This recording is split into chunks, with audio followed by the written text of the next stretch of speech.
Halo semua, Assalamualaikum warahmatullahi wabarakatuh. Perkenalkan, nama saya Mifratul Jannah dengan NIM 23052017 dari Prodi Pendidikan Pancasila dan Kewarganegaraan. Video ini dibuat untuk memenuhi tugas 3 saya, yaitu dengan mata kuliah Studi Masyarakat Indonesia.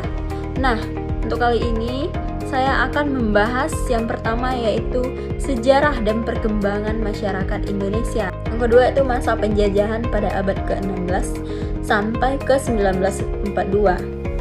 Nah, di sini tuh bangsa asing mulai datang. Portugis pada tahun 1511 menguasai Malaka dan memonopoli rempah-rempah. Sedangkan Spanyol bersaing di wilayah timur, yaitu Ternate sampai Tidore. Nah, di sini Belanda mendirikan Fok pada 1602, lalu menjajah selama kurang lebih 350 tahun. Selanjutnya yaitu Inggris. Inggris ini sempat menguasai beberapa wilayah pada tahun 1811 sampai dengan 1816, di mana pada saat itu ada kebijakan kolonial, adanya tanam paksa. Petani ini dipaksa menanam tanaman ekspor dan adanya monopoli dagang. Nah, rakyat tidak bebas berdagang. Dan munculnya politik etis muncul pada awal abad ke-20 sebagai respon atau kritik memicu munculnya kaum pelajar.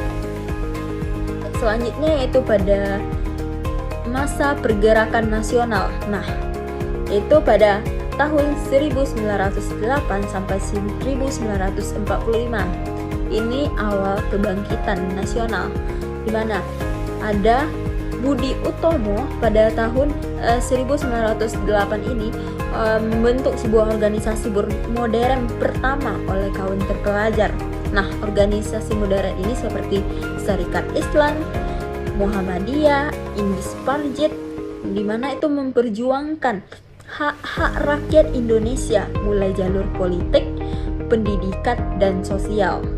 Selanjutnya yaitu Sumpah Pemuda pada tahun 1928.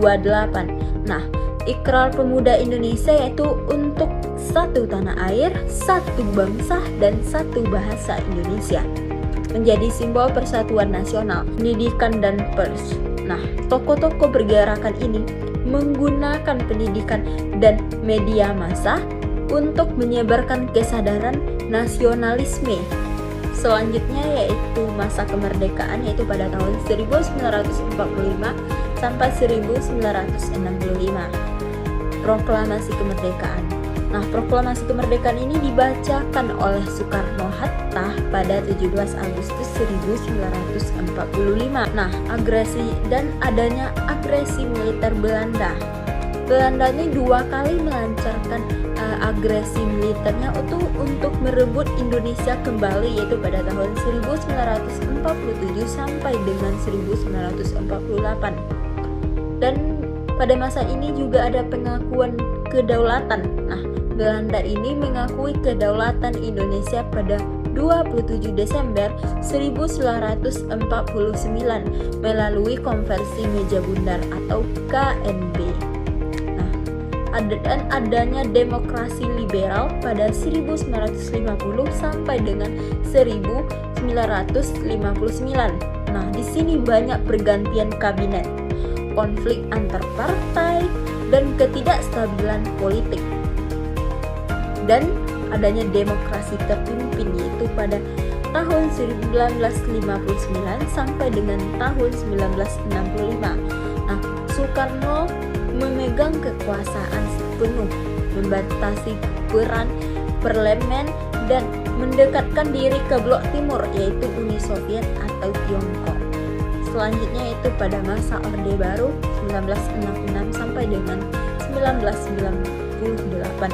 Itu pada masa ini pemimpinnya adalah Soeharto, di mana ini menggantikan Soekarno setelah peristiwa G30 SPKI tahun 1965. Nah, di sini tuh stabilitas politik dan ekonomi tuh fokus pada pembangunan nasional dan pertumbuhan ekonomi. pemerintah sangat terpusat pada praktik korupsi, kolusi, dan nepotisme yang merajalela.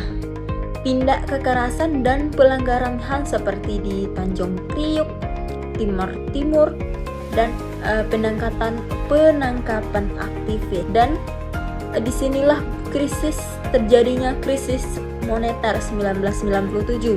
Nah, rupiah anjlok, harga kebutuhan pokok naik tajam, menyebabkan kerusakan sosial.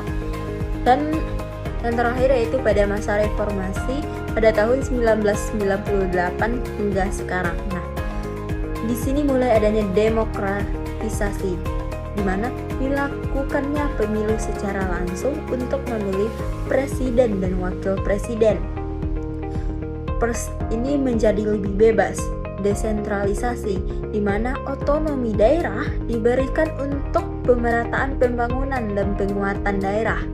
Presiden setelah Soeharto yaitu ada D.J. Habibie, Abdurrahman Wahid atau Gus Dur, Megawati, Susilo Bambang Yudhoyono atau SBY, Joko Widodo, dan Prabowo Subianto yang telah terpilih menjadi presiden pada tahun 2024 kemarin.